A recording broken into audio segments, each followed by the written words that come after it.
Assalamualaikum warahmatullahi wabarakatuh. Kita sering sekali memanjatkan doa. Ad-doa dalam bahasa Arab itu artinya adalah undangan. Ad-doa sebetulnya bukan sekedar permintaan, tapi ad-doa adalah undangan. Berdoa kepada Allah pada hakikatnya adalah mengundang Allah. Membiarkan diri kita untuk diurus dan diatur oleh Allah. Karena berdoa bukan berarti kita mengatur Allah, mengurus dan mengatur Allah supaya Allah mengikuti segala keinginan-keinginan kita. Tapi ad-doa itu artinya adalah mengundang. Mengundang Allah berarti menyediakan segala kondisi yang menyebabkan Allah hadir. Itu sebabnya banyak sekali orang-orang yang menganjurkan kepada kita, berdoalah dengan Asmaul Husna. Karena anjuran itu sesungguhnya berdasarkan Al-Quran. Tapi sayang sekali dalam prakteknya, kemudian kita menggunakan nama-nama Allah yang ada dalam Asmaul Husna, dibaca berulang-ulang tanpa pemahaman. Padahal sesungguhnya, nama-nama Allah yang ada di 99 Asmaul Husna itu, pada hakikatnya adalah sarana untuk menghadirkan Allah di dalam kehidupan kita. Dan saat kita bisa menghadirkan Allah, berarti kita sudah sukses mengundang Allah.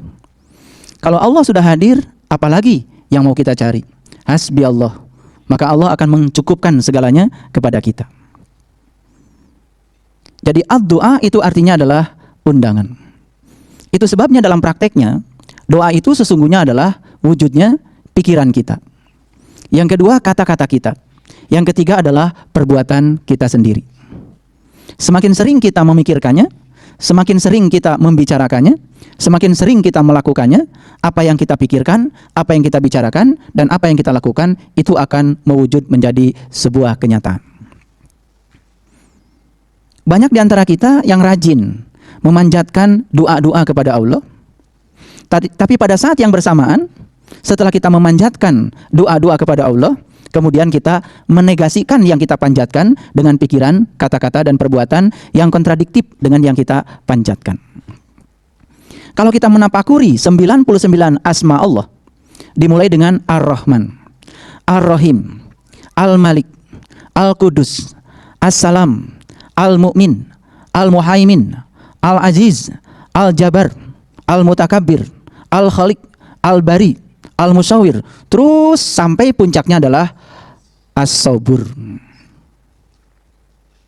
Mengundang Allah di dalam diri kita adalah menciptakan kondisi agar Allah hadir. Bagaimana caranya? Allah itu memiliki sifat Ar-Rahman, yang maha pengasih. Bagaimana mungkin Allah akan hadir yang maha pengasih kalau kita tidak mengkondisikan hadirnya sang maha pengasih? Allah yang maha pengasih tidak akan pernah menghadiri para pembenci. Allah yang maha pengasih tidak akan pernah menghadiri orang yang pilih kasih. Allah yang maha pengasih tidak mungkin menghadiri orang-orang yang iri hati. Allah yang maha pengasih tentu saja akan menghadiri orang-orang yang sudah menselaraskan dirinya dengan sifat Allah yang maha pengasih. Itu sebabnya Allah ngasih batasan. Wa ahsin kama ahsanallahu ilaika. Berbuat baiklah kamu sebagaimana Allah telah berbuat baik kepadamu. Jadi mekanisme perbuatan baik itu baru dikatakan perbuatan baik kalau cara melakukannya persis seperti cara Allah melakukannya kepada kita. Allah menyayangi kita tanpa keinginan, tanpa muatan. Allah menyayangi kita tanpa minta balasan apapun dari kita. Jadi sangat berbeda kalau kita melakukan tindakan kebaikan semata-mata karena kita menggandengkan kebaikan kita dengan muatan-muatan di belakang. Seorang sufi besar yang bernama Ibrahim bin Adam, beliau menyampaikan sebuah pesan spiritual yang sangat luar biasa, yang kalau kita kaji kedalaman pesannya itu sangat luar biasa bagi orang-orang yang tahu. Ada 10 perkara yang menyebabkan doa seseorang itu tidak terkabul. Ada 10 perkara yang menyebabkan ajakan dia untuk menghadirkan Allah tidak sukses. Perkara yang pertama adalah menyangkut Allah. Perkara yang kedua adalah menyangkut Al-Quran. Perkara yang ketiga adalah menyangkut Rasulullah Muhammad SAW. Perkara yang keempat menyangkut iblis. Perkara yang kelima menyangkut surga. Perkara yang keenam menyangkut neraka. Perkara yang ketujuh menyangkut kematian. Perkara yang kedelapan menyangkut nikmat. Perkara yang kesembilan menyangkut aib orang. Dan perkara yang kesepuluh menyangkut kuburan. Saya akan urai satu persatu hakikat dari pesan beliau ini. Semoga kita mendapatkan berkah. Yang pertama, yang menyebabkan kita gagal menghadirkan Allah atau kita gagal merasakan kehadirannya, yang pertama menyangkut Allah itu sendiri. Banyak orang yang menyatakan diri sudah mengenal Allah, tapi kemudian pada saat yang bersamaan dia tidak menegakkan hak-hak Allah. Bila seseorang menyatakan mengenal Allah, tapi saat bersamaan tidak menegakkan hak-hak Allah, itu artinya dia belum mengenal Allah. Itu sebabnya kunci awal untuk menghadirkan Allah, agar Allah mudah diundang oleh kita, dan Allah hadir memenuhi undangan kita, menjadi tamu kita, dan kita juga menjadi tamunya Allah. Yang pertama adalah kenali Allah, lalu tegakkan hak-haknya Allah. Banyak di antara kita yang menyebut Allah, kalau ditanya juga katanya sudah menyembah Allah, tapi tidak kenal dengan Allah yang dia sembah. Jangan-jangan Allah yang dia sembah bukan Allah yang menciptakan dia, tapi Allah yang diciptakan oleh dia berdasarkan persepsi dia sendiri. Sejak lama kita diajarkan, katanya Allah itu maha pengasih, katanya Allah itu maha penyayang. Yang namanya maha itu pasti tak terbatas. Tapi pada saat yang bersamaan kita pun sering merendahkan Allah dengan menyatakan Allah itu tukang menghukum kalau kita tidak baik padanya. Allah itu tukang memberi kalau kita baik padanya. Jadi seakan-akan Allah itu memiliki sifat kita. Allah baru memberi kalau kita baik padanya, dan Allah itu kemudian benci sama kita, bahkan menghukum kita saat kita tidak baik padanya. Padahal sifat itu bukan sifatnya Allah. Itu justru sifat kita sendiri yang pengasihnya tidak maha, yang pengasihnya terbatas. Sesuatu yang maha, sesuatu yang tak terbatas, tentu saja tidak bisa dibatasi. Di Jakarta sekarang berapa ribu sepeda motor yang sedang hidup mesinnya? Di Jakarta sekarang berapa ribu mobil yang sedang hidup mesinnya? Dan semua panas dari sepeda motor, panas dari mesin mobil dikeluarkan ke udara.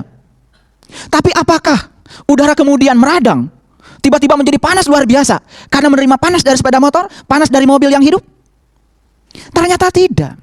Udara saja yang terbatas menerima panas dari sekian ribu sepeda motor, sekian ribu mobil yang hidup mesinnya saat ini tidak meradang menjadi berubah. Itu baru udara yang terbatas. Bagaimana mungkin ya Allah yang tanpa batas menjadi berubah ketika ada sebuah tindakan yang terbatas? Bagaimana mungkin yang Allah yang maha pengasih tiba-tiba dia berubah cuman karena kita melakukan tindakan tidak sesuai dengan keinginan dia? Dia akan tetap menyayangi kita apapun tindakan kita. Jadi mempersepsi Allah seperti mempersepsi diri kita sendiri secara tidak langsung. Sesungguhnya kita sudah merendahkan Tuhan Allah kita sendiri. Jangan-jangan yang dipanggil Allah dalam tanda kutip oleh kita bukan Allah yang menciptakan kita, bukan Allah yang maha segalanya, Allah yang diciptakan oleh pikiran kita sendiri. Bahkan yang lucu, kita sering mengatakan ketika dapat berkah ini dari Allah, ketika dapat musibah ini dari Allah. Memangnya Allah menciptakan berkah? Memangnya Allah menciptakan musibah? Berkah dan musibah itu sebutan yang diciptakan oleh kita sendiri. Saat sesuatu yang datang kepada kita memenuhi harapan-harapan kita, kita sebut berkah. Saat yang datang kepada kita tidak memenuhi harapan-harapan kita, kita sebut itu musibah. Kata musibah dan berkah, sebetulnya itu judul yang kita berikan terhadap peristiwa yang kita bagi menjadi dua. Bagi Allah segala peristiwa baik-baik saja. Bagi Allah segala peristiwa netral-netral saja. Dan semua peristiwa itu pasti baik dalam pandangan Allah. Makanya ketika kita tidak bisa membaca semua kebaikan Allah, semua tindakan Allah, dan tidak bisa membaca kehadiran setiap peristiwa yang datang kepada kita sebagai kebaikan Allah, maka di situ kita akan mendikotomikan sebuah peristiwa yang hadir ke dalam diri kita. Jadi kapan kita bisa menegakkan hak-hak Allah? Tentu saja ketika kita sering menyatukan diri dengan sifat-sifat pengasih dan penyayang. Dan jangan lupa, sifat itu tidak pernah bisa hadir kepada kita dengan kita memahaminya. Karena sifat itu baru hadir kepada kita ketika kita mengalaminya. Oleh karena itu, tidak mungkin kita kemudian bisa menghadirkan sifat-sifat Allah dengan membaca buku atau kitab tentang sifat-sifatnya dia. Kita tidak mungkin menyatu dengan air dengan membahas sifat-sifat air. Satu-satunya cara untuk menyatukan kita agar kita mendapatkan sifat-sifat air, maka kita harus menyatu dengan air. Satu-satunya cara untuk merasakan sifatnya api, berarti kita harus menyatu dengan api. Satu-satunya cara untuk merasakan sifat-sifatnya, maka kita harus menyatu dengan dia. Itulah yang pertama, ya. Undangan seseorang kepada Allah tidak akan terlaksana apabila dia tidak mengkondisikan dirinya sebagaimana sifat-sifat Allah. Allah yang Maha Penyabar. Maka Allah untuk hadir pada diri kita, Allah hadirkan dulu pertama kepada kita utusan Allah. Siapa utusan Allah? Yang tentu saja orang-orang yang tidak sabar. Ketika orang yang tidak sabar dihadirkan kepada kita, tujuan Allah satu, untuk meluaskan dan menumbuhkan kembali kesabaran kita. Saat kita tumbuh kesabarannya, maka Allah menjadi sangat mudah. Karena Allah juga rindu sebetulnya dengan kita. Cuman kita dengan Allah dipisahkan oleh kita sendiri, dipisahkan oleh sifat-sifat yang sangat menjauhkan kita dari Allah. Jadi harus kita baca. Kalau ada orang yang dihadirkan Allah untuk membenci kita, bukan berarti Allah sedang mengutus kita untuk menanamkan kebencian kepada kita. Harus dibaca oleh kita bahwa orang yang membenci kita dihadirkan Allah. Tujuannya apa? Supaya sifat Rahman dan Rahim kita tumbuh lagi. Karena dengan cara menghadirkan orang yang semacam itu, kita akan ditumbuhkan. Tapi apa yang terjadi? Kebanyakan yang tidak sadar, saat dihadirkan orang-orang yang membenci kita, malah kita membenci dia. Nah, itulah yang gagal kita. Gagal memahami tujuan Allah menghadirkan sebuah peristiwa. Itu sebabnya di dalam Al-Quran, terutama surat Al-A'raf, ada pernyataan Allah yang sangat indah. Pernyataannya begini, barang siapa yang berat timbangan amal kebaikannya, maka dialah orang yang beruntung. Tapi barang siapa yang ringan timbangan amal kebaikannya, dialah orang yang merugi, disebabkan mereka tertutup terhadap tanda-tanda Allah. Jadi kapan seseorang itu bisa timbangan kebaikannya besar dan banyak? Satu, apabila dia terbuka terhadap semua tanda-tanda Allah. Dan kapan dia menjadi orang yang rugi dan timbangan amal kebaikannya ringan? Itu tepat pada saat dia tertutup terhadap tanda-tanda Allah. Makanya tugasnya kita belajar agama adalah mencerdaskan pikiran kita, agar pikiran ini bisa memiliki sebuah ketajaman untuk melihat pesan-pesan apa di balik kehadiran setiap peristiwa. Makanya jangan salah kalau kemudian banyak orang yang sering menyebut-nyebut kata Allah, tetapi dia tidak memahami dan mengenal kepada Allah, lalu kemudian dalam perjalanannya dia pun tidak menegakkan hak-hak Allah. Disitulah yang menyebabkan itu menjadi hambatan Allah untuk hadir pada orang itu. Jadi kalau kita sekarang ini jiwa kita merasa terasing di rumah kita sendiri, karena kita tidak merasa bersatu dengan Allah, itu penyebab yang pertama, karena kita sering mengatakan mengenal, pada sesungguhnya tidak mengenal, dalam saat yang bersamaan kemudian kita tidak menegakkan hak-hak Allah. Mari kita baca yang berikutnya lagi. Kan banyak peristiwa yang hadir ke dalam kehidupan kita, tapi terkadang peristiwa itu lewat begitu saja. Sudah hadir kepada kehidupan kita, peristiwa itu kemudian memenderitakan kita, bisa jadi karena kita nggak punya ilmunya, memerosokkan kita jatuh ke lembah kehinaan, sementara kita tidak mendapatkan pelajaran apa-apa. Makanya hidup kita akan terus-menerus didera oleh kegagalan demi kegagalan. Makanya ada kata gagal, ada kata berhasil. Kapan kita mengatakan sesuatu berhasil? Ketika sesuatu yang datang kepada kita cocok dengan keinginan kita. Kapan kita mengatakan gagal? Ketika yang datang kepada kita tidak cocok dengan keinginan kita. Padahal sesungguhnya tidak ada keberhasilan, tidak ada kegagalan bagi Allah. Kenapa? Ketika kita mendapatkan sesuatu yang disebut keberhasilan, di situ ada pesan Allah. Ketika kita mendapatkan sesuatu yang disebut kegagalan, di situ juga ada pesan Allah. Tugas kita sesungguhnya bukan menilai ini keberhasilan, ini kegagalan, tetapi membaca di balik dua peristiwa itu pesan apa. Bahkan kegagalan, bagi orang yang bisa membaca pesan di balik kegagalan, sesungguhnya itu pun adalah keberhasilan. Jadi kuncinya adalah bagaimana ketajaman kita. Itu sebabnya agama bertugas untuk mengajarkan pikiran, agar pikiran selalu selaras dengan jiwa kita. Itu yang pertama. Tentu saja proses mengenal kepada Allah dimensinya sangat luas. Dan yang luar biasa dari Allah yang tanpa batas, Allah juga mengenalkan dirinya tanpa batas. Hebatnya Allah, cara beliau mengenalkan diri pada setiap hambanya itu cocok sesuai dengan kadar hambanya saat itu. Jadi Allah tidak pernah memaksakan dirinya untuk ingin dikenal sepenuhnya, seutuhnya tidak. Mereka yang tahap berpikirnya seperti ini, tingkat kedewasannya sampai di sini, cara berpikirnya sampai di sini, Allah mengenalkan dia sampai sekadarnya dia. Tetapi ketika seseorang sudah naik tingkatannya, cara berpikirnya sudah naik lagi, kedewasaan berpikirnya sudah naik lagi, keluasan jiwanya sudah naik lagi, Allah juga mengenalkan dirinya di dimensinya dia. Jadi kalau ada penduduk bumi sekarang 7 miliar dengan cara berpikir yang berbeda, dengan kadar yang berbeda, Allah mengenalkan diri tanpa batas. Jadi kalau ada orang yang mengatakan saya sudah mengenal Allah, berarti dia sedang berbicara sebuah titik. Seakan-akan pengenalan pada Allah dapat dibatasi oleh titik yang dia persepsikan. Padahal proses pengenalan kepada Allah dimensinya tanpa batas. Karena dimensinya tanpa batas, berarti kita tidak boleh dong satu dengan yang lain saling membandingkan. Jangan bandingkan kita dengan siapapun, jadilah diri kita sendiri. Jadi kalau belajar spiritual, kemudian kita punya guru, lalu kita banding-bandingkan, kok saya dikasih ini sama guru, kok orang lain dikasihnya itu, kok saya dikasihnya doa ini, kok orang lain dikasihnya doa itu. Mulai nggak benar itu belajar spiritual. Padahal spiritual itu sifatnya individual. Apa yang diajarkan guru padamu, ya sudah, itu bagianmu. Yang diajarkan guru kepada yang lain, ya sudah, itu juga bagian yang lain. Jangan dibandingkan. Lihat orang-orang yang tekun membandingkan dirinya dengan orang lain, biasanya tidak pernah maju spiritualnya, karena menempatkan Allah dan dirinya di tempat yang salah. Allah akan mengenalkan dirinya kepada setiap orang sesuai dengan kadarnya. Makanya dalam bahasa simbolik, dalam Quran Allah mengatakan, Allah kemudian menurunkan hujan itu sesuai dengan kadarnya. Siapa yang cawanya lebih besar, dia akan kedapatan air hujan lebih banyak. Siapa yang cawanya kecil akan mendapatkan air hujan ya sesuai dengan ukuran cawanya. Siapa yang datang kepada Allah membawa gayung, dia dapat satu gayung. Siapa datang kepada Allah membawa ember, dia dapat satu ember. Siapa yang datang kepada Allah membawa drum, dia dapat satu drum. Dan siapa yang datang kepada Allah membawa samudra, dia pun akan mendapatkan cinta dan kasihnya sebesar samudra. Itulah keadilan Allah. Keadilan Allah bukan berarti Allah bertindak sama pada semua orang. Karena setiap kelahiran diciptakan oleh Allah untuk tujuan yang berbeda. Makanya berhenti membandingkan diri kita dengan siapapun. Jadilah diri kita sendiri. Makanya mereka yang sering berubah dengan apa kata orang tentang dirinya, tidak pernah menjadi dirinya sendiri. Biasanya hidupnya menjadi lelah. Bahkan berjuang untuk dicintai oleh orang lain pun, ya, membuat kebaikan, membuat perubahan pada diri semata-mata karena ingin dicintai orang. Kalau kita melakukan perubahan pada diri kita semata-mata karena kita ingin dicintai orang, maka perubahan kita sebenarnya bukan perubahan tentang diri kita. Itu adalah kita sedang menjadi orang lain. Jadi kalau ayam jago itu punya sifat, ya, kalau sudah dikasih taji di kakinya, kemudian dipertemukan dengan ayam jago yang lain, biasanya dia tidak pernah menghindar. Jarang dua ayam jago yang sudah dikasih taji dalam kontes sabung ayam, kemudian kedua ayam itu menolak, ya, pada bosnya, lalu dia mengatakan saya tidak mau bertarung. Jarang. Biasanya kalau ayam sudah dikasih taji, ya, kemudian dipertemukan dengan jagoannya, dan kemudian majikannya sorak-sorai, pasti dua ayam itu akan bertarung. Dan biasanya dia juga akan cenderung menyakiti ayam yang lain. Sebelum ayam itu betul-betul, ya, kalah, dia tidak akan pernah berhenti bertarung. Padahal lupa dia sebetulnya sedang dikendalikan oleh orang lain.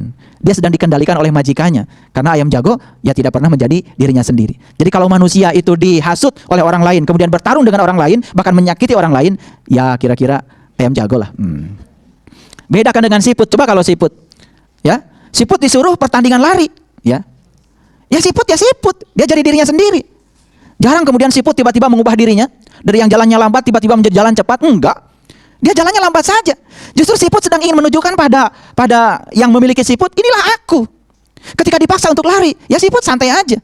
Tapi suatu saat mungkin di luar pemaksaan kita, tiba-tiba siput naik pohon, tahu-tahu sudah di puncak pohon aja. Tapi ayam jago nggak pernah naik puncak pohon. Mungkin kita mengira karena ayam jago punya sayap, dia bisa mencapai puncak pohon. Padahal siput itu yang jalannya lambat gitu. Dengan kepercayaan dirinya, menjadi dirinya sendiri, lambat laun dia naik ke puncak pohon.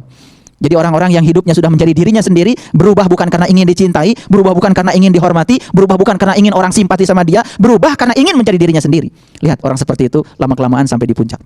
Tapi orang yang sering, ya, membiarkan dirinya menjadi apa kata orang tentang dirinya, biasanya tidak pernah menjadi siapa-siapa. Itulah yang sering kita lupakan. Ya, yang sering kita lupakan. Itu sebabnya yang pertama, ya, dan yang paling utama dalam proses menghadirkan Allah adalah proses mengenali Allah.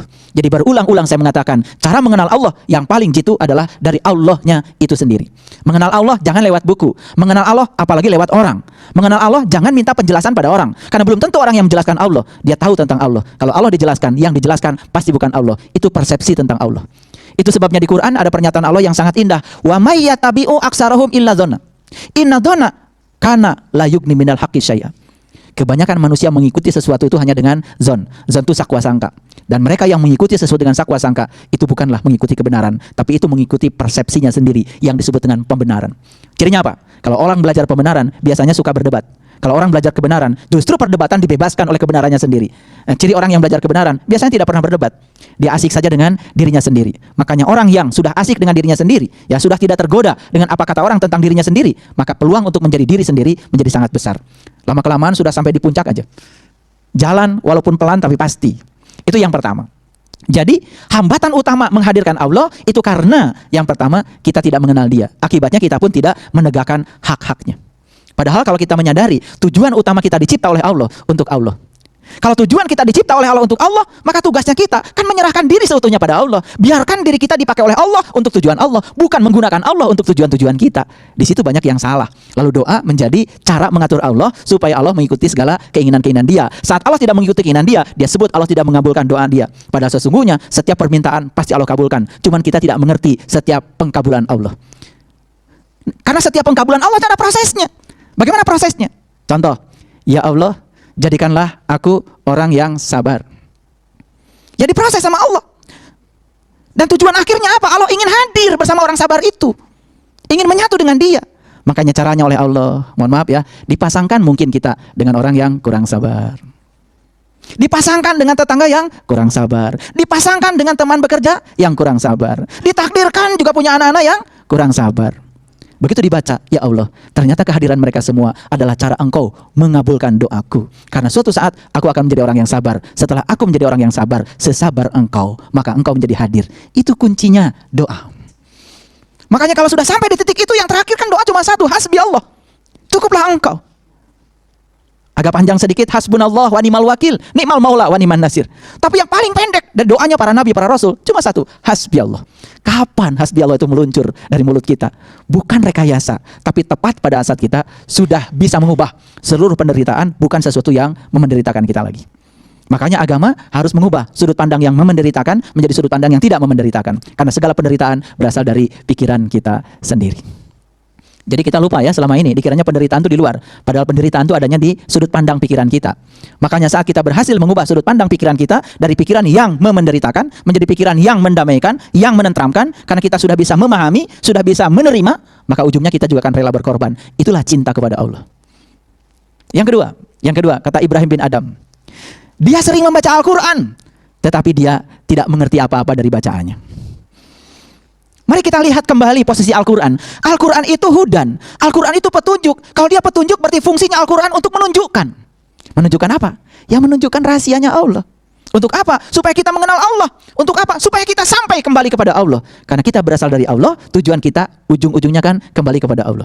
Sekarang saya mau kasih sedikit renungan. Banyak gak orang kalau ditanya, apa sih pedoman hidupmu? Pasti jawabannya Al-Quran. Betul? Apakah cukup kita mengakui pedoman hidup saya Quran, pedoman hidup saya Quran, sementara kita tidak pernah menyadari apa sih isinya Quran? Coba kita mulai dari yang pertama, Al-Fatihah. Apa sih isinya Al-Fatihah? Itu aja yang sederhana. Sampai-sampai Rasulullah mengatakan, orang yang sholat setiap rakaatnya kelewat gak baca Al-Fatihah, tidak sah rakaatnya. Apa pesan Rasulullah? Lo kita bangga karena sudah baca Al-Fatihah setiap rakaat? No, itu dimensi luar. Dimensi dalamnya apa? Kenapa setiap rakaat sholat harus baca Al-Fatihah? Kalau kita cuma sekedar baca Al-Fatihah, tetapi kita tidak mengerti esensi Al-Fatihah, bahkan kita tidak bisa mengamalkan Al-Fatihah dalam sholat itu, sholat kita juga akan menjadi rakaat-rakaat yang tersia-siakan.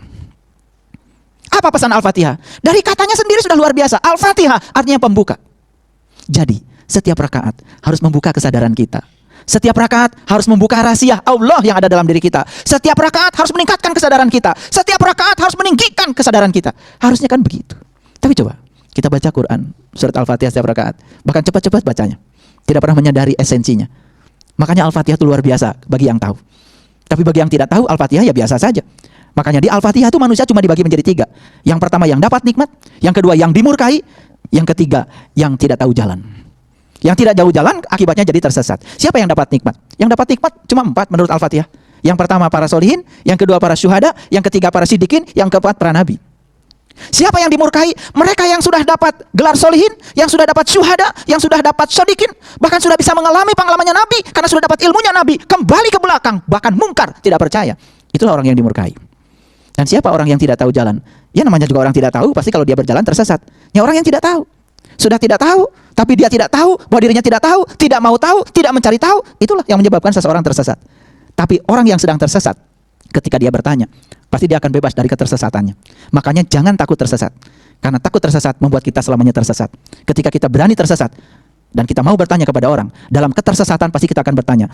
Dan saat kita tersesat, saat kita bertanya, maka ketersesatan kita akan dibebaskan. Saat kita mengalirkan pertanyaan pada diri kita, maka Allah akan mengalirkan jawaban ke dalam diri kita. Saat kita tidak mengalirkan pertanyaan, tidak melakukan aktivitas apa-apa, Allah juga tidak akan mengalirkan jawaban. Maka selamanya kita tersesat. Cuma 3, yang dapat nikmat, yang dimurkai, yang tersesat. Kita mau masuk yang mana? Tentu saja kita ingin yang dapat nikmat, tapi siapa yang dapat nikmat? Para solihin, para syuhada, para sidikin, dan para nabi. Pertanyaannya, siapa solihin? Siapa syuhada? Siapa sidikin? Siapa nabi? Jangan puas ketika mendengar orang menjelaskan tentang istilah-istilah itu. Jangan-jangan yang dijelaskan orang berbeda dengan bahasanya Allah dalam Al-Quran. Karena itu bahasanya Rob, bahasa Tuhan, bukan bahasa kamus. Ada orang yang mengatakan dirinya mungkin merasa sudah soleh. Siapa yang ngasih gelar Anda solihin? Karena solihin itu gelar dari Allah buat orang yang sudah mengerjakan amal soleh. Pertanyaannya, sudahkah tahu amal soleh itu apa? Pernahkah kita bertanya sama Quran, Quran apa sih amal soleh? Jangan-jangan setiap perbuatan baik yang kita lakukan, kita sebut amal soleh. Padahal amal soleh dalam bahasa Quran spesifik. Dalam Quran surat Al-Kahfi ayat 110 Allah menyatakan, barang siapa yang ingin jumpa dengan Tuhannya, lakukan amal soleh. Berarti amal soleh itu adalah cara yang bisa mengantarkan kita kepada Tuhan. Itu sebabnya dalam Quran surat Al-Ahzab Allah ngasih batasan tentang sunnah Rasul. Batasannya apa? Laqad kana lakum fi Rasulillah uswatun hasanah liman kana yarjullah wal yaumal akhir wa zakarallaha katsira. Laqad kana lakum fi Rasulillah, sesungguhnya bagi kalian sekalian, bagi kalian semua, lakum. Siapa lakum itu? Lakum itu tidak semua orang. Hanya orang-orang yang mau mencontoh Rasulullah. Itu lakum.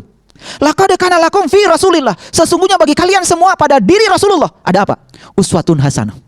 Hati-hati, uswatun hasanah itu tidak luas. Uswatun hasanahnya Rasulullah itu terbatas. Apa itu? Liman kana yarjullah, cara mencapai Allah. Cara mencapai Allah itu yang dibatasi Quran. Begitu hari ini kita bisa mencapai Allah karena bisa mengikuti sunnahnya Rasulullah, apa yang terjadi? Wal yaumal akhir, besok lusa hari kemudian, wa zakarallaha katsira, baru kita bisa ingat Allah banyak-banyak. Kita tidak mungkin bisa mengingat Allah dari tulisan Allah. Kita tidak mungkin bisa mengingat Allah dari ciptaannya. Kita tidak mungkin bisa mengingat Allah dari menghafal sifat-sifatnya. Kita tidak mungkin mengingat Allah dari membaca asma-asmanya. Kita hanya akan bisa mengingat Allah dari Allahnya itu sendiri. Makanya perintah sholat di Quran itu kan setelah iman sama yang gaib. Zalikal kitabul la raiba fi hudal lil muttaqin. Siapa orang yang bertakwa itu? Alladzina yu'minuna bil ghaib wa yuqimunas shalah. Perintah salat itu setelah kita iman sama yang gaib. Setelah kita iman sama yang gaib, bisa menyatakan yang gaib menjadi nyata, mengalami, memahami, meyakini. Setelah sampai di titik itu, baru salat itu benar. Ketika ditanya siapa yang Allah mana yang kamu sembah tadi? Allah yang menciptakan langit dan bumi. Allah yang menciptakan diriku. Bukan Allah ciptaan pikirannya sendiri. Tapi jarang orang yang merenungi dia. Kalau sudah menyebut Allah, rasanya kita sudah beriman kepada Allah. Padahal iman itu tasdikun bil qalbi wa iqrarun bil lisan wal amalun bil arkan. Jadi yang kedua, banyak yang membaca Al-Quran tetapi tidak paham petunjuk apa yang dipesankan Al-Quran. Kalau saya kupas isi Al-Quran dalam pertemuan ini, tidak mungkin semuanya bisa kita kupas. Tapi paling tidak saya hanya menjelaskan apa sih esensi Al-Fatihah, apa sih esensi Al-Baqarah misalnya. Setelah Al-Fatihah kenapa Al-Baqarah, apa esensi Al-Baqarah. Pernah nggak kita menganalisis apa sesungguhnya esensi Al-Baqarah? 286 ayat Al-Baqarah yang dimulai dengan alif lam mim itu. Jangan-jangan begitu baca alif lam mim juga itu nggak ngerti. Padahal penjelasan tentang alif lam mim ada di ayat berikutnya. Zalikal kitab, itu kitab. Jadi alif lam mim itu, ya itu kitab. Tapi itu juga tidak bisa dijelaskan karena itu hanya bisa dialami oleh siapa? Oleh orang-orang yang bertakwa. Siapa orang yang bertakwa? Dijelaskan oleh Quran. Yang mengambil janji, yang diangkat gunungnya, yang ditunjukkan sesuatu di gunungnya, dan mengingat apa yang ditunjukkan, la'allakum tattaqun wa id akhadna mitsaqakum wa rafa'na fawqakum tur khudhu ma atainakum biquwwatin wazkuru ma fihi la'allakum tattaqun. Metode untuk mencapai takwa ternyata ada 4. Yang pertama mengambil janji, yang kedua diangkat gunungnya, yang ketiga ditunjukkan sesuatu di gunungnya, yang keempat mengingat yang ditunjukkan, baru takwa. Jadi kalau kita tidak mengalami prosesi itu, bullshit, omong kosong mengatakan diri sebagai orang yang bertakwa. Mengaku saja tidak cukup. Mengaku itu yang paling mudah, tapi yang paling sulit apa diaku? Jangan-jangan kita mengatakan sudah menyembah Allah, tapi Allah tidak merasa disembah oleh kita. Karena sepanjang kita menyembah Dia, justru yang kita sembah adalah Tuhan ciptaan kita sendiri. Bukan Tuhan yang maha. Karena kemahaannya aja kadang-kadang sering dibatasi oleh kita sendiri. Mohon maaf ya, kadang-kadang kita sering tidak percaya kan sama Tuhan. Betul nggak? Kadang-kadang sering tidak percaya, tidak yakin. Bahkan kita sering meremehkan diri kita sendiri. Wah, itu nggak mungkin bisa saya capai. Nggak mungkin saya sampai di sana. Nggak mungkin saya bisa memiliki itu. Diri kita sendiri diremehkan oleh kita, padahal Allah bersama kita, lebih dekat kepada kita daripada uratan di leher kita. Saat kita meremehkan diri kita, siapa yang sedang diremehkan? Allah. Sesungguhnya Allah mau ngasih banyak sama kita, tapi Allah dibatasi oleh pikiran kita sendiri. Lalu kita memanjatkan banyak doa, tapi tidak mengubah pikiran kita. Memanjatkan banyak doa, tapi tidak mengubah kata-kata kita. Memanjatkan banyak doa, tapi tidak mengubah perilaku kita. Padahal doa yang sebenarnya adalah pikiran, kata-kata, dan perbuatan. Apa yang kau pikirkan, itu yang akan jadi. Karena pikiran tidak pernah berhenti. Orang yang memikirkan keburukan, pasti akan terjadi pada dirinya. Keburukan demi keburukan. Berapa banyak pun doa-doa mustajab yang dia ungkapkan, tidak akan pernah terjadi dalam kehidupan. Yang terjadi adalah yang dia pikirkan terus-menerus. Makanya banyak orang yang sering membicarakan yang tidak suka dalam hidup. Saat bersamaan dia kemudian meminta kepada Allah dihindarkan dari yang tidak dia suka. Doanya cuma sekali tentang yang dia tidak suka. Ya Allah, hindarkan saya dari bencana ini. Satu kali dia ngomong gitu habis sholat. Tapi dia menceritakan yang tidak suka berulang-ulang kepada banyak orang. Mana yang akan terjadi? Yang akan terjadi yang diucapkan berulang-ulang. Lalu kita mengatakan Allah tidak mengabulkan doa kita. Padahal sesungguhnya Allah tuh mau mengabulkan doa kita. Tapi saat Allah mau bertindak, Allah dihalang-halangi oleh pikiran, kata-kata, dan perbuatan kita sendiri. Banyak yang tidak sadar seperti itu. Biasanya kita paling suka kan menceritakan penderitaan hidup kita. Kita paling suka kan biasanya menceritakan kontradiksi dalam hidup kita. Saat kita sedang ditimpa kemalangan, biasanya kita berbagi kemalangan pada semua orang. Jangan lupa saat kita berbagi kemalangan, semakin malang kita. Karena apa? Saat kita menceritakan berulang-ulang, kemalangan itu sedang ditarik oleh kita sendiri. Itu namanya the law of spiritual attraction. Namanya hukum tarik-menarik spiritual. Siapa yang menarik? Mana magnetnya? Magnetnya adalah pikiran kita. Magnetnya adalah kata-kata kita. Magnetnya adalah perbuatan kita. Itu menjadi magnet besar yang menarik semuanya. Maka apapun yang kau alami saat ini dalam hidupmu, engkau sendiri yang menarik. Allah Sang Rabb Al-Alamin hanya mengabulkan apa yang kamu mau. Semua yang kau alami dalam hidupmu hari ini, itu adalah tarikanmu sendiri. Itu adalah pilihanmu sendiri. Kalau kita mengerti Al-Fatihah, mengerti Al-Baqarah, mengerti Ali Imran, mengerti An-Nisa, mengerti Al-Maidah, luar biasa. Tapi pernahkah kita membaca satu surat utuh, terintegrasi? Apa sih pesan Al-Baqarah? Kalau kita lihat Al-Baqarah di dalamnya cerita apa? Itu cerita Bani Israel. Cerita perjalanan manusia menuju Tuhan. Kendaraannya adalah Al-Baqarah. Saya tidak mungkin bisa mengurai semua itu.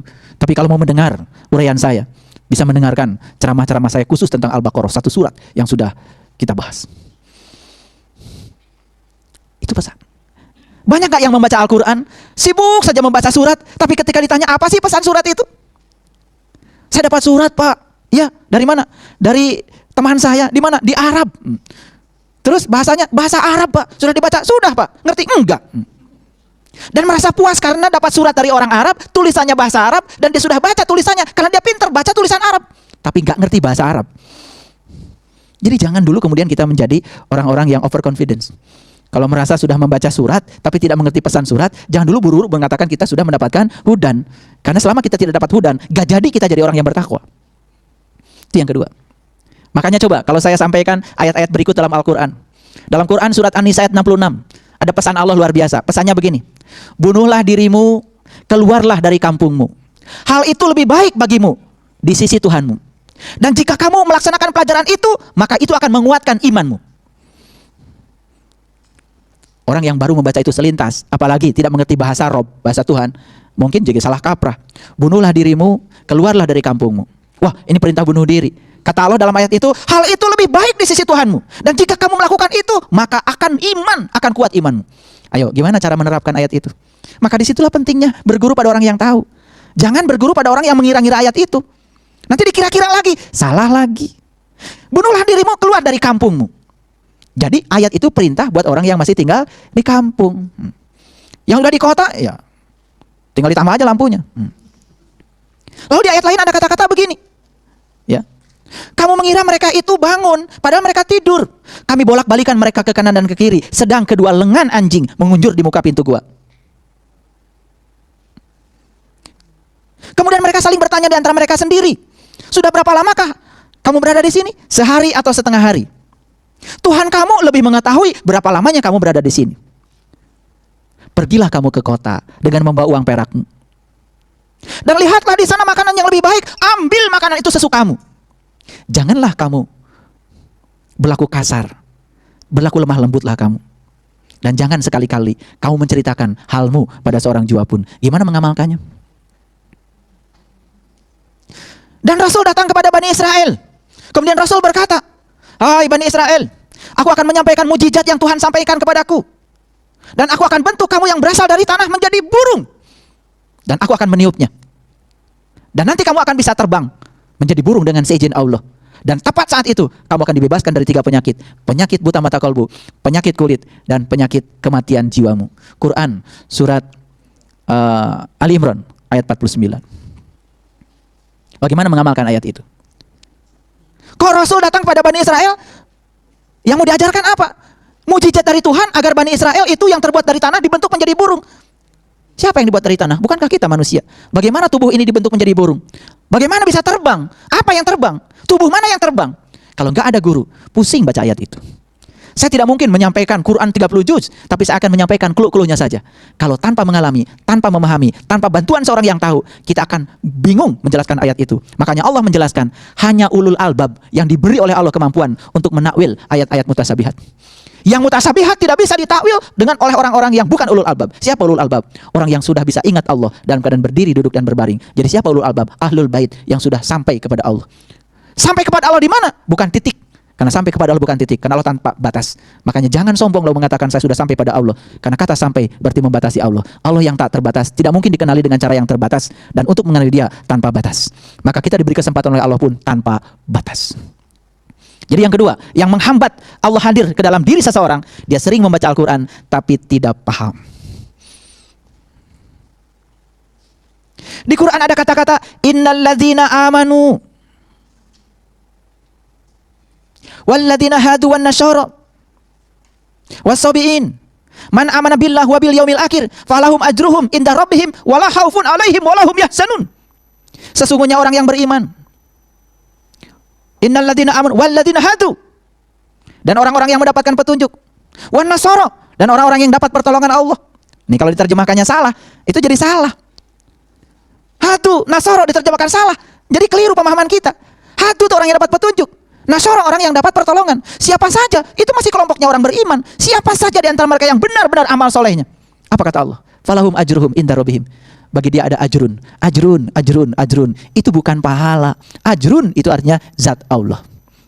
Jadi mereka yang sudah mencapai itu, yang sudah terbuka mata kalbunya, dapat petunjuk, dapat pertolongan dari Allah, akan sampai kepada Allah. Begitu sampai pada Allah, dia tidak bisa menjelaskan Allah lagi. Lidahnya keluh, tidak bisa berbicara, karena kata-kata tidak akan cukup. Makanya puncaknya belajar adalah tidak tahu apa-apa, tidak bisa apa-apa, tidak punya apa-apa, bahkan tidak merasa siapa-siapa. Begitu sampai ke sana, semuanya lebur hancur. Kullu syai'in halikun illa wajahu. Segala sesuatu hilang musnah. Yang ada cuma dia, wajahnya yang maha agung. Begitu sampai di situ, sudah gak ada lagi. Apa yang kita sangsikan, apa yang kita cemaskan, gak ada milik kita. Semua adalah milik dia. Bahkan kita pun miliknya. Lalu kita sering aneh, sering merasa kehilangan sesuatu yang sesungguhnya bukan milik kita. Itu yang kedua. Yang ketiga, mengaku umatnya Muhammad, tetapi tidak menjalankan sunnahnya. Apa sunnahnya Nabi Muhammad yang paling utama? Sudah saya jelaskan tadi. Sesungguhnya pada diri Rasulullah ada uswatun hasanah. Apa uswatun hasanahnya Nabi Muhammad? Liman kana yarjullah, cara mencapai Allah. Cari bagaimana Nabi Muhammad mencapai Allah, bukan hanya cerita-cerita. Saya kasih tahu, cerita Muhammad tidak akan pernah kita menjadi Muhammad. Hanya ketika kita menjadi Muhammad, kita akan merasakan bagaimana rasanya Muhammad. Bisa dipahami? Cerita tentang kebaikan Muhammad, kita belum tentu akan menjadi seperti Muhammad. Tapi saat kita melakoni semua kehidupan beliau sampai menjadi orang baik, kita akan menjadi Muhammad. Mana yang kita pilih? Menjadi Muhammad atau cerita Muhammad? Nabi Muhammad itu menerima wahyu. Nabi Muhammad itu cerdas. Nabi Muhammad itu pintar. Luar biasa. Banyak penjelasan tentang beliau. Tapi pernah kita berpikir, apa yang menyebabkan beliau bisa mencapai itu? Itu yang harus kita cari. Akarnya di situ sesungguhnya. Kita cerita Musa. Oh, Musa itu begini, begitu. Tapi pernah nggak kita lihat bagaimana Musa menjadi seperti dirinya sendiri? Bagaimana Ibrahim menjadi seperti dirinya sendiri? Tugas kita itu sebetulnya adalah menanyakan metode dan cara apa yang menyebabkan mereka mencapai itu. Bukan kita cerita-cerita yang sudah dicapai oleh mereka. Coba kalau kita tanya, Nabi Musa itu siapa? Oh langsung, Nabi Musa itu Rasul yang bisa bercakap-cakap dengan Allah. Nabi Musa itu adalah mutakalliman.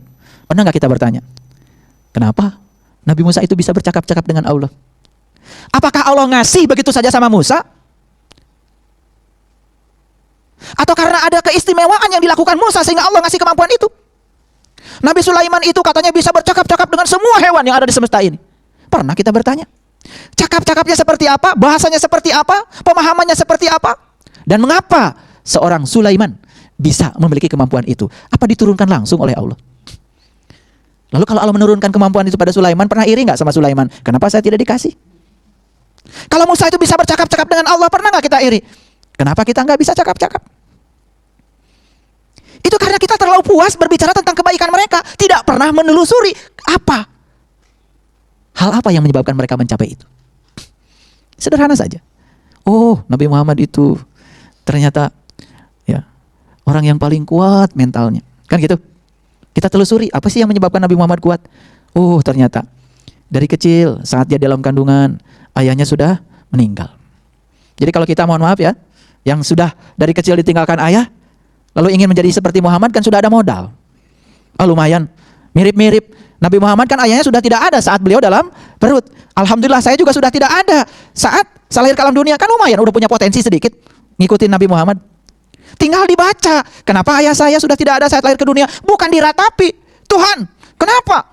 Teman saya kok ayah-ayahnya masih ada, sampai besar pun ayah masih ada, tapi ayah saya bahkan ketemu dengan ayah saya pun tidak ada. Wah, malah protes sama Tuhan. Berontak sama Tuhan. Bukan membaca apa tujuan kehadiran itu. Tapi begitu lihat Muhammad. Seorang Muhammad mungkin tidak pernah berbicara, Tuhan kenapa begini? Tapi pesan apa yang hendak engkau sampaikan padaku Tuhan? Lalu karena paham pesan Tuhan, memahami, tidak pernah protes. Berikutnya apa? Berikutnya dijalani saja. Karena satu-satunya cara untuk menghadapi kehidupan yang paling jitu adalah menjalaninya. Sekarang saya tanya, kenapa Nabi Muhammad hebat? Dari kecil gak ada ayahnya. Begitu lahir ke alam dunia, ibunya pun kemudian pergi, dititipkan sama orang kampung. Sulit. Musibah itu apakah? Ya Allah. Itulah cara Allah menguatkan Muhammad. Setelah cukup kuat lalu diberi tugas yang luar biasa oleh Allah. Kenapa beliau dikasih tugas yang berat? Disiapkan dari sejak awal. Jadi kalian harus percaya deh, kalau Allah ngasih sesuatu sama kita, pasti Allah ngasih fasilitas dan membantu kita untuk menyiapkan melewati sama saya. Kalau Allah ngasih sesuatu yang berat, sesulit apapun pada kita, percaya deh sama saya. Allah itu sudah menyiapkan fasilitasnya. Bahkan kita disiapkan oleh Allah untuk menyongsong itu. Kenapa? Aku tidak akan membiarkan kamu melewati itu tanpa diriku. Cuman kita sering tidak merasa Allah hadir, karena gak ngerti, buta semuanya. Gak bisa lihat. Lalu ketika besar, terus mengalami ujian dan ujian sampai umur 40 tahun. Ujian tidak berhenti. Bahkan harus mengasingkan diri di Gua Hira selama 15 tahun. Bahkan dikejar-kejar oleh orang kafir Quraisy. Seakan-akan kita cuma bisa cerita aja. Oh, Nabi Muhammad dulu sulit dikejar-kejar kafir Quraisy. Kita pergi haji, pergi umroh, cuman puas ketika Mutawib cerita itu. Tapi pernahkah kita berpikir bahwa itulah sarana Allah untuk membuat Muhammad sehebat itu? Jadi kalau kita ingin seperti Muhammad, ingin katanya satu surga dengan beliau, ya tentu saja kita pun harus bisa mengikuti semua proses seperti yang dialami beliau. Dan ujian yang diterima oleh kita tak sebanding dengan ujiannya beliau. Apa sih kita? Kita sekarang pergi dari Mekah ke Madinah aja pakai bis, bisnya pakai AC, di situ juga disediakan makanan. Nabi Muhammad coba bayangkan, sejarah dari Mekah ke Madinah, seperti apa kondisi saat itu? Bukan padang pasir, gunung batu ya, yang terjal-terjal, tajam-tajam. Dulu saya waktu belum ke sana diajarin sama orang, oh katanya Mekah itu padang pasir. Begitu sampai ke sana, gak ada pasirnya. Yang ada gunung batu yang tajam-tajam, yang luar biasa. Dan kalau kita injak bisa terpeleset. Seperti itu medannya. Saya membayangkan bagaimana Muhammad dulu. Seperti itu perjuangan beliau. Kita ingin menjadi seperti dia, atau kita terus-menerus puas cerita tentang dia? Makanya lihat Quran. Apa sih yang menyebabkan Nabi Muhammad sampai kepada Allah? Apa? Cerita Nabi Muhammad itu dulu sabar. Emang kita cerita sabarnya Muhammad jadi orang sabar? Tidak. Berapa banyak ya orang dihadirkan Tuhan untuk membuat dia menjadi sabar. Orang-orang yang tidak sabar, orang yang pemarah, yang pendendam, dihadirkan kepada beliau. Lewat mereka kemudian Nabi Muhammad dibentuk menjadi seperti itu. Muhammad tidak pernah protes. Kenapa dihadirkan kafir Quraisy? Kenapa engkau hadirkan orang-orang yang jahat padaku Tuhan? Tidak pernah begitu. Tuhan ajarkan kepadaku pesan apa yang hendak engkau sampaikan lewat orang-orang seperti itu. Dan mereka telah menjadi guru-gurunya Nabi Muhammad yang luar biasa. Dan Muhammad menjadi hebat. Setelah hebat lalu dititipkan Quran yang 30 juz. Setelah hebat dititipkan amanah Allah yang luar biasa. Dalam sekejap 23 tahun bisa mengubah semesta ini. Pernah kita berpikir bagaimana 30 juz itu diterima? Mungkin kita hanya percaya sama orang-orang yang omong kosong. Seakan-akan Allah itu ya bicara gitu. Kalau Allah bicara berarti Allah punya mulut. Bukan Allah lagi. Bagaimana mekanisme Nabi Muhammad menerima wahyu?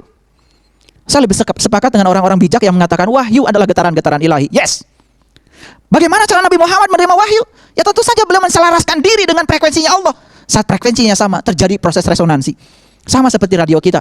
Ketika radio kita di rumah, di tune in, frekuensinya disamakan dengan transmitter, dengan pemancar. Maka semua siaran yang di sana kan bisa kita terima.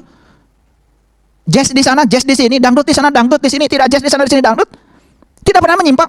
Semua terkuantisasi frekuensinya. Proses resonansi itulah yang menyebabkan pesan yang digandengkan dalam frekuensi itu tersampaikan. Makanya ada istilah FM, frekuensi modulasi, AM, amplitudo modulasi. Yang dimodulasi frekuensi dan amplitudo. Tapi intinya saat dimodulasi, berarti dalam gelombang itu ada pesan yang disampaikan. Sekarang saya tanya, apakah Allah sekarang tidak siaran? Allah siaran setiap saat, la ta'khudhuhu sinnatun wa la naum. Cuman kita nggak dengar siarannya. Kenapa? Radio kita mati, nggak ada baterainya, nggak di-tune in. Frekuensi tidak sama dengan frekuensi Allah. Bagaimana kita bisa memahami dia? Muhammad itu hebat karena dirinya yang menghebatkan, bukan karena Allah memfasilitasi. Saat Muhammad ingin dihebatkan, dia memfasilitasi. Kita pun akan menjadi hebat kalau kita mau hebat, dihebatkan oleh Allah. Jadi Allah tuh gak pernah pilih kasih. Allah tidak memilih ini dipilih jadi siapa, ini dipilih jadi siapa. Tidak. Allah itu mengatakan, Kul innama ana basyarum mislukum. Hai Muhammad, katakanlah olehmu, sesungguhnya Anda manusia biasa seperti yang lain.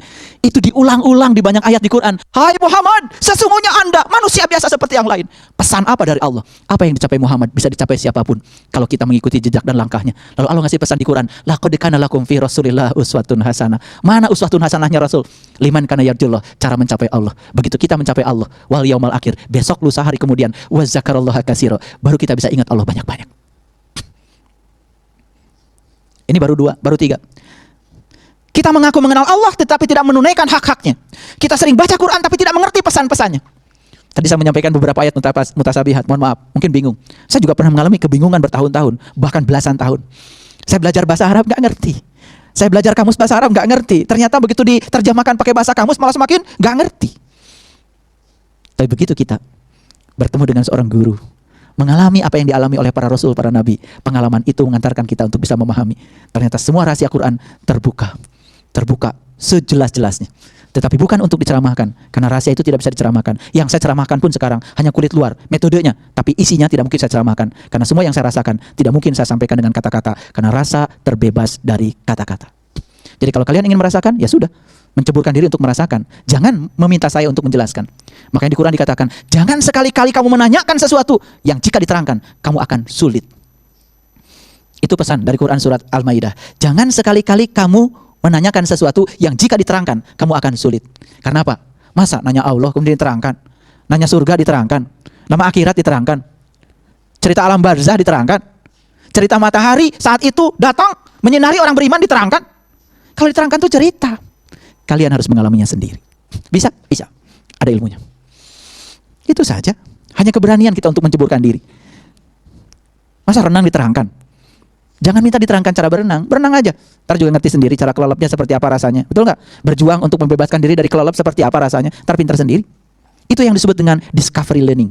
Pembelajaran yang belajar menemukan teorinya sendiri. Belajar menemukan konsep sendiri. Itulah. Qiyamuhu binafsi itu di situ intisarinya. Itu yang ketiga. Mengaku umatnya Muhammad, tetapi tidak tahu yang harus dicontoh dari Muhammad itu apanya. Kemudian yang lain-lain tentang perilaku beliau, itu kan buah dari buah kedewasaan beliau dalam beragama. Dan Nabi Muhammad tidak pernah mengajarkan kekerasan. Nabi Muhammad juga tidak pernah mengajarkan jahat kepada orang yang jahat kepada kita. Yang diajarkan beliau itu justru bagaimana baik sama orang jahat. Jadi kalau ada orang mengaku umatnya Muhammad yang jahati, saat ada orang jahat sama kita, kita jahatin dia, kan kita juga jadi sama jahatnya. Kapan kita mau beda sama mereka? Orang lain marah, kita marah juga. Orang lain kesal, kita kesal juga. Orang lain nampar, kita nampar juga. Ya Allah, ajaran Nabi Muhammad gak begitu. Ketika orang lain jahat sama kalian, baikin.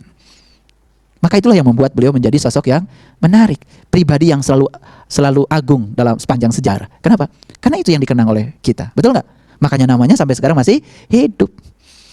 Sama kalau kita juga namanya ingin hidup, coba lakukan sesuatu dalam hidup. Dalam fase kehidupan kita mau merankan kehidupan yang mana? Mau ngasih sumbangan peradaban yang mana? Pemikiran apa terhadap kehidupan? Makanya ciri orang beriman satu, ya, tidak pernah merusak. Dan ciri yang tidak beriman juga satu, merusak. Coba baca Quran surat Al-Baqarah. Ciri orang yang bertakwa itu nggak merusak, dan ciri orang yang tidak beriman itu cenderung merusak. Jadi kalau ada orang mengaku beriman tapi merusak, itu kan mengaku beriman, belum tentu dia sebagai orang beriman. Orang beriman itu penuh cinta dan kasih. Walas asih. Itu yang ketiga. Yang keempat, katanya bermusuhan dengan iblis, tetapi selalu berteman. Itu yang keempat kata Ibrahim bin Adam. Sekarang kita coba dulu, kita belajar iblis itu siapa. Dalam percakapan di berbagai ayat di Quran, terutama percakapan tentang iblis, malaikat, dan Allah. Kan saat itu ya Allah menyuruh dua makhluk ini untuk sujud pada Adam. Siapa yang sujud? Malaikat. Siapa yang tidak sujud? Iblis. Jadi kita bikin sederhana saja pengertiannya. Jadi malaikat itu siapa? Yang sujud. Siapa iblis? Yang gak sujud, gitu aja. Sederhana? Sederhana. Sujud pada siapa? Pada Adam. Siapa Adam? Adam itu kan bukan sosok tubuh. Tapi Adam itu ruhku yang ditiupkan ke dalam tubuhnya Adam. Kalau yang kelihatan materialnya itu kan sebetulnya cangkangnya Adam. Adam yang sebenarnya yang tidak pernah mati, adanya di dalam ruhku. Wakil Allah di dalam tubuh kecil ini. Nah ketika kita bisa mensujudkan diri kita pada wakil Allah di tubuh kita yang kecil ini, itulah malaikat. Dan ketika kita tidak sujud, itulah iblis. Suka nggak ada orang mengatakan, wah tadi saya tergoda oleh iblis. Benar nggak kalimat itu? Kalau nggak baca Quran nggak ngerti. Di Quran surat Al-A'raf dikatakan begini. Ini Quran surat Al-A'raf, ya. Berilah tangguh aku ya Allah, gitu. Karena aku sudah tersesat, maka aku akan menyesatkan manusia dari jalan Shiratal Mustaqim. Itu bahasa Quran. Ulangi lagi, ini agak berat ini. Karena aku sudah tersesat, maka aku akan menyesatkan manusia dari jalan Shiratal Mustaqim. Jadi siapa iblis itu? Yang menyesatkan manusia dari jalan Shiratal Mustaqim. Siapa? Yang menyesatkan manusia dari jalan Shiratal Mustaqim. Siapa Shiratal Mustaqim? Jalannya orang-orang yang dapat nikmat. Jalannya para solihin, para syuhada, para sidikin, dan jalannya para nabi. Jadi iblis itu hanya goda sama orang yang soleh, syuhada, sidikin, dan para nabi. Itu ada anak, Pak. Kenapa? Orang tuanya dibunuh. Terus dia itu, Pak, kegoda iblis. Bukan kegoda iblis, dia sendiri iblisnya. Gini, coba dengarkan. Kalau tergoda, kan ada yang menggoda, ada yang digoda. Betul nggak?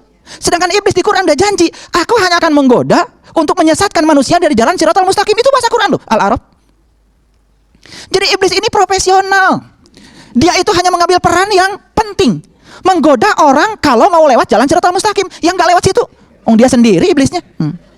Jadi maksud saya, bedakan yang tergoda iblis dengan yang jadi iblisnya. Kita sering tidak bisa membedakan. Kenapa? Saya tadi tergoda iblis, terus kenapa? Tadi saya marah-marah, loh kamu bukan tergoda iblis, kamu sendiri kan? Iblisnya kata iblis, salah lagi saya. Nggak ada urusan. Ngerti maksud saya? Jadi di Quran dikatakan, iblis itu ternyata, saya terkejut loh ketika baca Quran. Ternyata iblis itu ya mensertifikasi dirinya. Jadi dia itu sudah mengambil peran yang penting. Buat apa saya godain orang-orang yang kayak saya? Kata iblis gitu. Nggak mempan. Kenapa? Gini. Kalau saya nyalakan korek api, dilemparkan sama api. Apa korek teriak-teriak? Ya enggak. Tapi kalau saya melemparkan binatang ke api, teriak-teriak. Karena dia tidak sejenis dengan api. Jadi yang tidak sejenis ketika disatukan, pasti teriak. Yang sejenis satukan biasa aja. Ngerti maksud saya? Iya. Kata iblis, dia melakukan itu bukan digoda oleh aku. Kenapa? Oh, aku dengan dia sama. Nah, karena iblis itu profesional. Di Quran mengatakan, aku hanya akan menggoda manusia dari jalan yang lurus. Jadi kalau kalian sudah ada di jalan yang lurus, sudah dapat amal soleh, sudah jadi solihin, kemudian mencari-cari pembenaran untuk tidak melakukan amalannya, di situ iblis. Jadi iblis itu baru kelihatan perannya kalau ketemu dengan orang soleh. Kalau ketemu orang salah, dia udah sama dengan dia. Jadi apa kata iblis? Saya tidak menggoda dia kok. Kenapa? Loh, dia dengan saya tuh keluarga. Gitu. Cuman kita nggak ngerti. Makanya kalau cerita iblis kan langsung ngomongin iblis. Padahal di Quran iblis itu spesifik. Dia mengambil tugas yang spesifik. Yang nggak penting-penting nggak diambil. Iblis itu hanya mengambil yang penting-penting aja. Kenapa? Dia juga ingin eksis kan? Ya. Buat apa kata iblis saya goda-godain orang yang sama dengan saya? Betul nggak? Saya akan godain orang yang baru ada perannya. Makanya yang digoda tuh para solihin, para syuhada, para sidikin, para nabi. Itu yang digoda.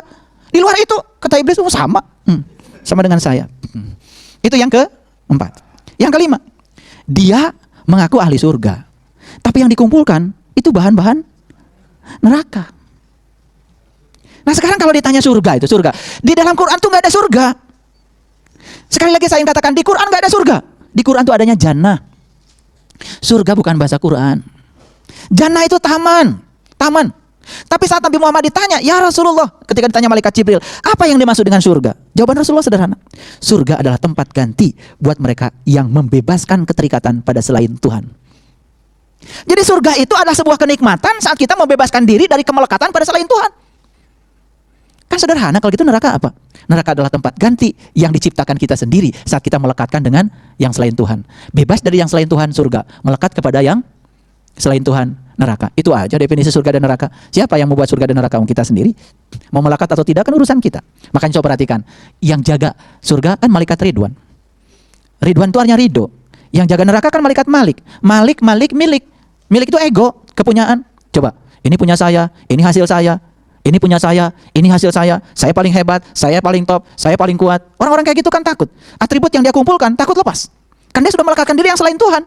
Apa itu ujung-ujungnya jadi apa? Kan jadi neraka bagi dia. Ini saya kasih tahu. Dulu kan kita nggak punya rumah. Terus berjuang toh? Susah nggak waktu berjuang cari rumah? Susah ya, udah ngeredit 20 tahun nggak lunas-lunas.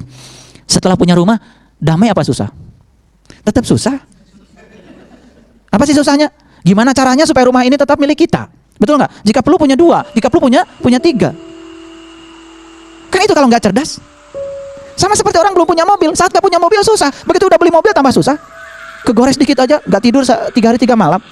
Betul nggak? Iya. Tiap hari dilap aja mobil, kapan dipakainya? Susah dia. Begitu masuk ke mall, orang lain jalan-jalan, lihat baju bagus, sebentar-sebentar dia ke parkiran. Sebentar-bentar dia ke parkiran. Betul nggak? Iya. Karena apa? Karena tidak bisa melepaskan. Akibatnya apa? Dia terikat. Neraka bukan itu? Neraka. Jadi neraka itu sebenarnya sederhana, bisa dilihat. Lihat orang-orang yang sangat takut kehilangan dengan sesuatu yang dia sebut miliknya dia, dan dia sebetulnya menjadi susah. Dan itulah neraka. Makanya banyak orang yang tinggal di neraka tapi nggak sadar kalau dia sedang tinggal di situ. Karena dia pikir neraka tuh nanti. Yes, nanti ada. Tapi yang kecil-kecilan kan latihannya dari sekarang. Sudah ada. Makanya suka aneh kalau ditanya, neraka itu pengap, gelap? Iya Pak, neraka itu pengap, gelap. Di neraka ada api? Iya Pak, ada api. Kan bingung kita. Katanya pengap, gelap, malah ada api. Kita kalau pengap, gelap cari api. Betul nggak? Kan berlawanan. Itu kan bahasa simbolik. Segala sesuatu yang menyusahkan dan menderitakan kita gara-gara kita terlalu melekat padanya, itulah neraka. Makanya malaikat dijaga oleh malaikat Malik. Malik itu milik. Ini punya saya, ini hasil saya, ini kerja saya. Wah, semuanya saya. Lihat orang yang kayak gitu. Pelitnya, auzubillah. Boro-boro nyumbang ke orang. Untuk dirinya sendiri aja pelitnya luar biasa. Iya, mau makan sehat aja kan sayang. Ya, dia kalau beli ikan asin itu pakai kapas. Ya, pakai kapas kemudian dipepes. Dan kapasnya nggak dibuka. Dicocol aja luarnya dulu ya. Nanti kalau kapasnya udah mudar itu baru masuk ke bagian dalamnya. Kalau belum sebulan itu enggak. Iya. Aneh itu. Iya, makanya banyak orang yang membeli membeli harta dengan sehatnya, dan setelah itu kemudian membeli sehat dengan hartanya. Dia punya sehat sekarang, dihabiskan sehat untuk membeli harta, dan suatu saat harta yang dikumpulkan dia gunakan untuk membeli sehat, tepat pada saat dia sakit. Kan itu bodoh. Jadi sampai di sini mengerti ya, surga dan neraka.